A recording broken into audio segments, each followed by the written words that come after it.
Hello friends, ನಾನು ಈ ವಿಡಿಯೋದಲ್ಲಿ ನಿಮಗೆ ಪಾಲುದಾರಿಕೆಯ ಬಗ್ಗೆ ತಿಳಿಸ್ಕೊಡ್ತಿದ್ದೀನಿ.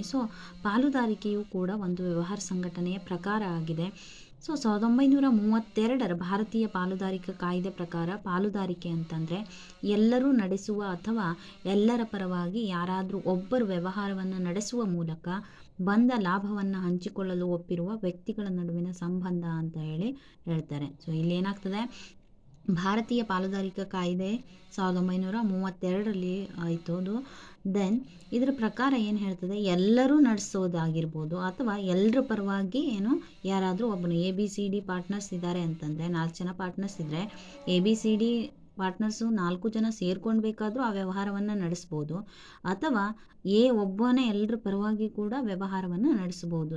ಅದಾದಮೇಲೆ ಏನು ಮಾಡುವಂಥದ್ದು, ಅದರಿಂದ ಬಂದಂಥ ಲಾಭವನ್ನು ಏನು ಮಾಡುವಂಥದ್ದು, ಹಂಚ್ಕೊಳ್ಳೋಕೆ, ಡಿಸ್ಟ್ರಿಬ್ಯೂಟ್ ಮಾಡ್ಕೊಳ್ಳೋಕೆ ಅವರೆಲ್ಲರೂ ಏನು ಮಾಡ್ತಾರೆ, ಒಂದು ಅಗ್ರಿಮೆಂಟನ್ನು ಮಾಡ್ಕೊತಾರೆ, ಒಪ್ಪಿಗೆಯನ್ನು ಸೂಚಿಸ್ತಾರೆ.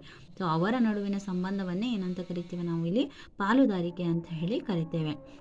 ಇನ್ನು ಪಾಲುದಾರಿಕೆಯ ಲಕ್ಷಣಗಳನ್ನು ನೋಡೋದಾದರೆ ಅದರಲ್ಲಿ ಫಸ್ಟ್ ಒನ್ ಸ್ಥಾಪನೆ. ಅಂದರೆ ಪಾಲುದಾರಿಕಾ ಸಂಸ್ಥೆಯನ್ನು ಯಾವ ರೀತಿ ಸ್ಥಾಪನೆ ಮಾಡಲಾಗ್ತದೆ ಹೇಳಿ. ಇಲ್ಲಿ ಪಾಲುದಾರಿಕಾ ವ್ಯವಹಾರ ಪ್ರಕಾರದ ಸಂಘಟನೆಯನ್ನು ಪಾಲುದಾರಿಕೆ ಕಾಯ್ದೆ 1932ರ ಅನ್ವಯ ಏನು ಮಾಡಲಾಗ್ತದೆ, ಸ್ಥಾಪನೆ ಮಾಡಲಾಗ್ತದೆ. ಅದರ ಮೂಲಕವೇ ಇದು ನಿಯಂತ್ರಿಸಲ್ಪಡುತ್ತದೆ. ಅಂದರೆ ಏನೇ ನಿಯಂತ್ರಣ ಮಾಡೋದಿದ್ರೂ ಕೂಡ 1932ರ ಭಾರತೀಯ ಪಾಲುದಾರಿಕಾ ಕಾಯ್ದೆ ಮೂಲಕ ನಿಯಂತ್ರಿಸಲಾಗ್ತದೆ.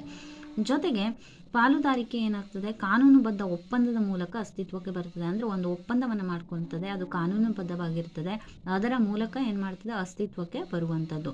ಈ ಒಪ್ಪಂದದಲ್ಲಿ ಏನೆಲ್ಲ ಇರ್ತದೆ, ಪಾಲುದಾರರ ನಡುವಿನ ಸಂಬಂಧ ಇರ್ತದೆ, ಬಂದಂಥ ಲಾಭ ನಷ್ಟವನ್ನು ಯಾವ ರೀತಿ ಹಂಚ್ಕೋಬೇಕು ಅಂತೇಳಿ ಆ ರೀತಿ ಇರ್ತದೆ. ದೆನ್ ವ್ಯವಹಾರವನ್ನು ನಿರ್ವಹಿಸೋಕೆ ಯಾವ್ಯಾವ ವಿಧಾನಗಳು ಇರಬೇಕು, ಯಾವ್ಯಾವ ನಿಯಮಗಳನ್ನು ಪಾಲಿಸಬೇಕು, ಜೊತೆಗೆ ಕೆಲವೊಂದಷ್ಟು ಷರತ್ತುಗಳನ್ನು ಕೂಡ ಏನು ಮಾಡಲಾಗ್ತದೆ, ಆ ಒಪ್ಪಂದದಲ್ಲಿ ಇರ್ತದೆ.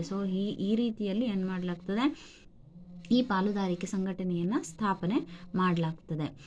ದೆನ್ ನೆಕ್ಸ್ಟ್ ಸೆಕೆಂಡ್ ಒನ್ ಹೊಣೆಗಾರಿಕೆ. ಇಲ್ಲಿ ಹೊಣೆಗಾರಿಕೆ ಯಾವ ರೀತಿ ಇರ್ತದೆ ಅಂತಂದರೆ, ಪಾಲುದಾರಿಕಾ ಸಂಸ್ಥೆಯ ಪಾಲುದಾರರ ಎಲ್ಲರ ಹೊಣೆಗಾರಿಕೆ ಅಪರಿಮಿತವಾಗಿ ಇರ್ತದೆ. ಅಂದರೆ ಸಂಸ್ಥೆಯ ಸಾಲಗಳನ್ನು ತೀರಿಸೋಕೆ ಸಂಸ್ಥೆಯ ಅಥವಾ ಪಾಲುದಾರಿಕಾ ಸಂಸ್ಥೆಯ ಆಸ್ತಿ ಏನಾದರೂ ಸಾಕಾಗಲಿಲ್ಲ ಅಂತಂದರೆ ಸಾಲವನ್ನು ತೀರಿಸೋಕೆ, ತಮ್ಮ ವೈಯಕ್ತಿಕ ಆಸ್ತಿಗಳನ್ನಾದರೂ ಆ ಪಾಲುದಾರರು ಏನು ಮಾಡಬೇಕು, ಉಪಯೋಗಿಸಿ ಅದನ್ನು ಮಾರಿ ಬಂದಂಥ ಹಣವನ್ನು ಸಾಲ ತೀರಿಸೋಕೆ ಕೊಡಬೇಕಾಗ್ತದೆ. ಹಾಗಾಗಿ ಇಲ್ಲಿ ಹೊಣೆಗಾರಿಕೆ ಯಾವ ರೀತಿ ಅಂತಂದರೆ ಹೆಚ್ಚಿನ ಹೊಣೆಗಾರಿಕೆಯನ್ನು ಹೊಂದಿರುವಂಥದ್ದು.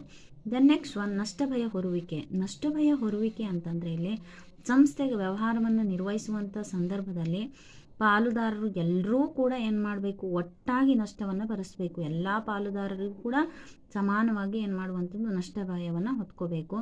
ಜೊತೆಗೆ ನಮ್ಗೆ ಗೊತ್ತಿರ್ತದೆ, ಯಾವುದೇ ನಷ್ಟ ಭಯ ಜಾಸ್ತಿ ಇದ್ದಲ್ಲಿ ಒಂದು ವ್ಯವಹಾರದಲ್ಲಿ ಅಲ್ಲಿ ಏನರ್ಥ, ಹೆಚ್ಚಿನ ಲಾಭ ಇರ್ತದೆ ಅಂತ ಹೇಳಿ ಅರ್ಥ. ಹಾಗಾಗಿ ಲಾಭ ಬಂದರೂ ಕೂಡ ಇಲ್ಲಿ ವ್ಯವಹಾರ ಸಂಸ್ಥೆಯಲ್ಲಿ ಪಾಲುದಾರಿಕೆಯಲ್ಲಿ ಏನು ಮಾಡುವಂಥದ್ದು, ಅದನ್ನು ಕೂಡ ಸರಿಯಾಗಿ ಹಂಚ್ಕೊತಾರೆ ಪಾಲುದಾರರು ಎಷ್ಟು ಪ್ರಮಾಣದಲ್ಲಿ ಅಂತೇಳಿ. ಅಂದರೆ ಒಪ್ಪಂದದಲ್ಲಿ ಮೆನ್ಷನ್ ಮಾಡಿರ್ತಾರೆ, ಇಷ್ಟು ಪ್ರಮಾಣದಲ್ಲಿ ಇಷ್ಟು ರೇಷಿಯೋ ವೈಸ್ ಏನು ಮಾಡುವಂಥ ಹಂಚ್ಕೊಳ್ಳೋದು ಅಂತ ಹೇಳಿ. ಅದರ ಪ್ರಕಾರ ಏನು ಮಾಡಲಾಗ್ತದೆ, ಇಲ್ಲಿ ನಷ್ಟವನ್ನು ಕೂಡ ಅದೇ ಪ್ರಮಾಣದಲ್ಲಿ ಹಂಚ್ಕೋಬೇಕಾಗ್ತದೆ. ನೆಕ್ಸ್ಟ್ ಪಾಯಿಂಟ್ಸ್ಗಳನ್ನು ಮುಂದಿನ ವಿಡಿಯೋದಲ್ಲಿ ನೋಡೋಣ.